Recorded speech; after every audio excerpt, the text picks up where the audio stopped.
नमस्कार दोस्तों, आपका स्वागत है अपने YouTube चैनल PFP में। निफ्टी 50 15,000 के लेवल को तोड़ चुका है, हमें नीचे आता हुआ नजर आ रहा है। और कितनी गिरावट हो सकती है, कौन से लेवल पर निफ्टी सपोर्ट ले सकता है, हमारे पोर्टफोलियो को हमें क्या चेंज करना चाहिए, क्या अप्रोच हमें रखना चाहिए, इन सभी चीजों के बारे में बात करने वाले हैं। लेकिन उससे पहले अगर आपने चैनल को सब्सक्राइब नहीं किया है तो प्लीज सब्सक्राइब कीजिए। कुछ बेहतर जानना चाहते हैं, कुछ बेहतर सीखना चाहते हैं, स्विंग ट्रेडिंग के रिकमेंडेशन पाना चाहते हैं तो एज अ मेंबर हमें ज्वाइन करने के बारे में सोच सकते हैं।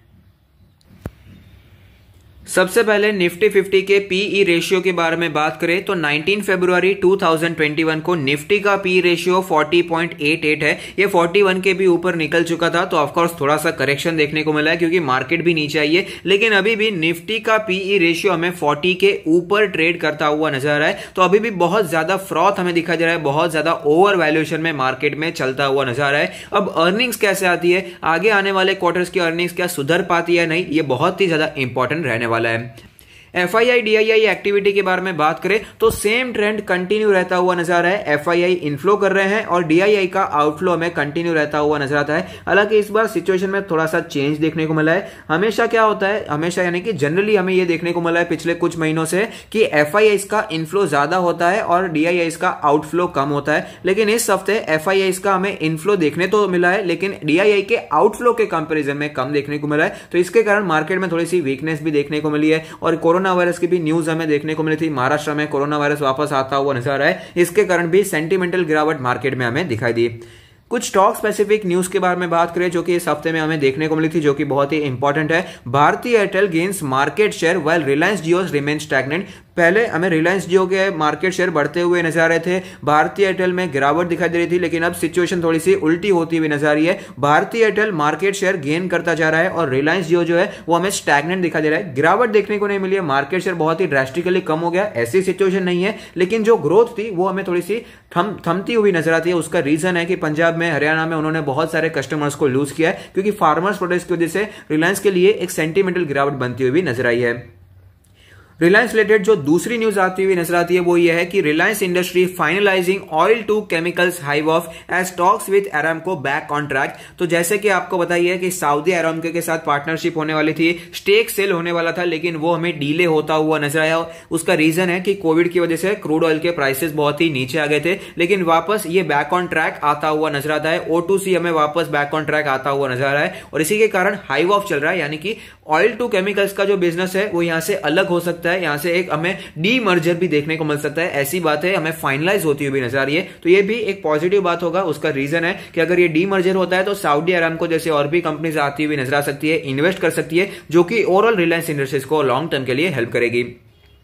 नेक्स्ट है Marico launches instant noodles to compete with Nestle and ITC. तो मैरिको ने भी ब्रांड के अंडर नूडल्स लॉन्च कर दिया, जो कि नेस्ले की मैगी के साथ और आईटीसी के सनविच के साथ कंपीट करने वाले हैं। एफएमसीजी में ब्रांड्स को ध्यान में रखना बहुत ही जरूरी होता है, क्योंकि एफएमसीजी का पूरा बिजनेस ब्रांड रिकॉग्निशन पर चलता है। ब्रांड रिकॉल वैल्यू क्या है, आपको क्या, हम कभी भी मैगी बोलते हैं तो कोई बोलता है कि भाई पतंजलि की मैगी दे दो, आईटीसी की मैगी दे दो, तो ये ब्रांड रिकॉल वैल्यू कहा जाता है। मेरा मानना है मैरिको लॉन्च कर रहा है, ये मैरिको के शेयर होल्डर्स के लिए एक अच्छी बात है। हालांकि नेस्ले और आईटीसी को ज्यादा घबराने की जरूरत दिखाई नहीं दे रही है। स्पेशली नेस्ले का जो मैगी ब्रांड है वो बहुत ही स्ट्रांग हमें दिखाई देता है। नेक्स्ट है टीसीएस से रिलेटेड न्यूज आती है। टीसीएस में invest up to 1500 crore in Kerala digital hub. तो ये भी टीसीएस के लिए पॉजिटिव बात है और स्पेशली केरल स्टेट के लिए पॉजिटिव बात है, ओवरऑल देश के लिए भी पॉजिटिव बात है। इससे एम्प्लॉयमेंट भी जनरेट होता हुआ नजर आएगा। तो टीसीएस हमें ग्रो होता हुआ नजर आ रहा है। बार बार हमें ये इन्वेस्टमेंट अलग अलग स्टेट्स में, अलग अलग कंपनीज में हमें इन्वेस्ट करता हुआ नजर आता है। नेक्स्ट है डॉक्टर रेड्डी से रिलेटेड एक न्यूज है। Doctor Reddy's initiates emergency use of authorization process of Sputnik V, Sputnik 5। तो यहां पर हमें ये भी एक पॉजिटिव बात है डॉक्टर रेड्डीज के लिए। इसके कारण शेयर में हमें सेंटिमेंटल पॉजिटिव मूवमेंट हमें देखने को मिल सकता है। इसके कारण शेयर में अच्छी तेजी भी देखने को मिल सकती है। नेक्स्ट है Hero MotoCorp. Hero MotoCorp raises capex for FY22 to up to ₹1000 crore. तो 1000 करोड़ का कैपेक्स है, यानी कि कैपिटल एक्सपेंडिचर। कंपनी ग्रो होना चाहती है, 1000 करोड़ का खर्चा करना चाहती है, कंपनी एक्सपांड करेगी, तो ऑफकोर्स शेयर होल्डर्स को भी लॉन्ग टर्म में अच्छा फायदा यहां पर देखने को मिलेगा। नेक्स्ट है मारुति सुजुकी से रिलेटेड न्यूज आती हुई नजर आती है, वो है कि Maruti Suzuki Jimny considered for launch in India. ये एक रिपोर्ट है, रूमर से भले अभी तक फिक्स नहीं हुआ है, लेकिन अगर ऐसा होता है तो महिंद्रा एंड महिंद्रा पर भी हमें थोड़ा सा इंपैक्ट पड़ता हुआ नजर आ सकता है, क्योंकि मारुति सुजुकी जिमनी एक टाइप की जीप टाइप की हम कह सकते हैं, और जीप में अभी तो भाई मार्केट लीडर तो कौन है, महिंद्रा एंड महिंद्रा है। तो ये दोनों से रिलेटेड एक पॉजिटिव न्यूज हमें दिखा देती है। मारुति सुजुकी के लिए एक पॉजिटिव न्यूज है, एक नया प्रोडक्ट यहां पर लॉन्च किया है, और महिंद्रा एंड महिंद्रा के लिए एक थोड़ी सी नेगेटिव न्यूज यहां पर बनकर आती है। नेक्स्ट है Tata motors. Tata motors is on a tear, plans to double output. Tata motors बहुत ही जोर में दिखाई दे रहा है, अपने आउटपुट को डबल करने के बारे में सोच रहा है। तो आप सोच सकते हैं कंपनी का शेयर भी कितना ऊपर जा सकता है। अगर आपने निवेश किया है तो आपको कंटिन्यू होल्डिंग करना चाहिए। 125 पर हमने खरीद कर रखा है, ऑलरेडी बहुत ज्यादा भाग चुका है, फिर से करेक्शन देखने को मिले तो ये एक अच्छा स्टॉक हो सकता है। इलेक्ट्रिक व्हीकल में भी हमें अच्छा स्टॉक है, क्योंकि इलेक्ट्रिक व्हीकल में जितना पूरा मार्केट है उसमें से 50% से कहीं ज्यादा मार्केट शेयर तो टाटा मोटर्स के व्हीकल्स के पास दिखाई देता है। नेक्सॉन जैसी जो गाड़ी है ये इलेक्ट्रिक व्हीकल्स में बहुत ही जोर देती हुई नजर आ रही है। नेक्स्ट है Adani Ports to invest ₹10,000 crore to develop Dighi port. तो ये भी अडानी पोर्ट्स के शेयर होल्डर्स के लिए बहुत ही अच्छी बात है। हालांकि पर्सनली मेरा मानना है कि अडानी पोर्ट्स या फिर कोई भी अडानी पैक में से कोई भी शेयर इन्वेस्टर फ्रेंडली मुझे इतना ज्यादा दिखाई नहीं देता। अगर एक रिटेल निवेशक किसी शेयर में इन्वेस्ट करना चाहता है तो मैं ज्यादा सजेस्ट नहीं करता कि आपको अडानी के शेयर्स में निवेश करना चाहिए। बहुत ही ज्यादा हाई रिस्क वाले शेयर होते हैं, इसलिए पर्सनली मैं इसे अवॉइड करने की कोशिश करता हूं।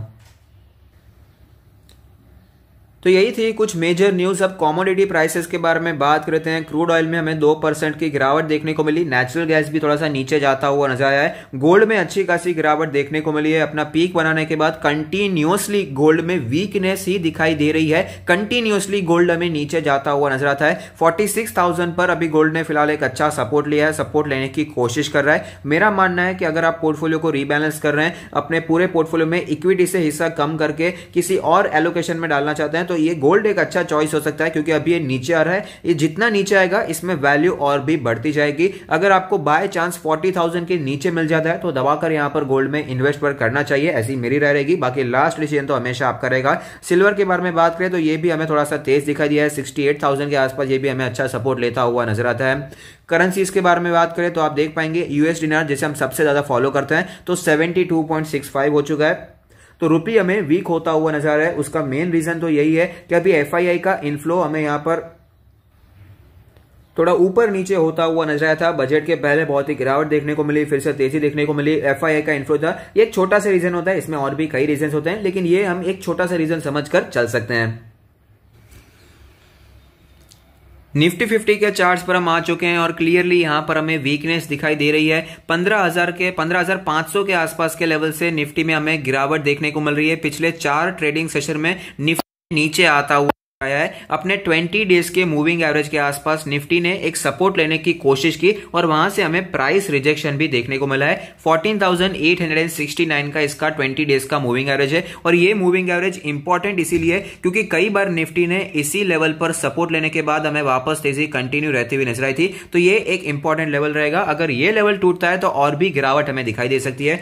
वीकली चार्ट्स के बारे में बात करें जहां पर एक कैंडल 1 वीक को रिप्रेजेंट करेगा, तो आप देख पाएंगे बजट के बाद ऐसा माहौल बना हुआ था कि मार्केट और नीचे जा सकती है। 12,000 के लेवल, 12,500, 13,000 के लेवल से हमें दिखाई पड़ सकते हैं, लेकिन ऐसा नहीं हुआ। वापस हमें तेजी देखने को मिल गई और फिलहाल यहां पर हमें ऐसा लग रहा है कंसोलिडेशन चलता हुआ नजर आता है, लेकिन एक बियरिश पैटर्न का निर्माण हो चुका है जिसे हमें भूलना नहीं चाहिए। आप देख पाएंगे पिछले हफ्ते की कैंडल जो देखने को मिली उसको पूरा एनगल्फ कर लिया, यानी कि बियरिश एनगल्फिंग पैटर्न हमें बनता हुआ नजर आ रहा है, जो कि दर्शा रहा है कि वीकनेस थोड़ी सी कंटिन्यू रहती हुई नजर आ सकती है। और अगर वीकनेस कंटिन्यू रहती है तो 14,750 के लेवल्स हमें दिखाई दे सकते हैं, जो कि पहले एज ए स्ट्रॉन्ग रेजिस्टेंस हमें मार्केट के लिए दिखाई दिए थे।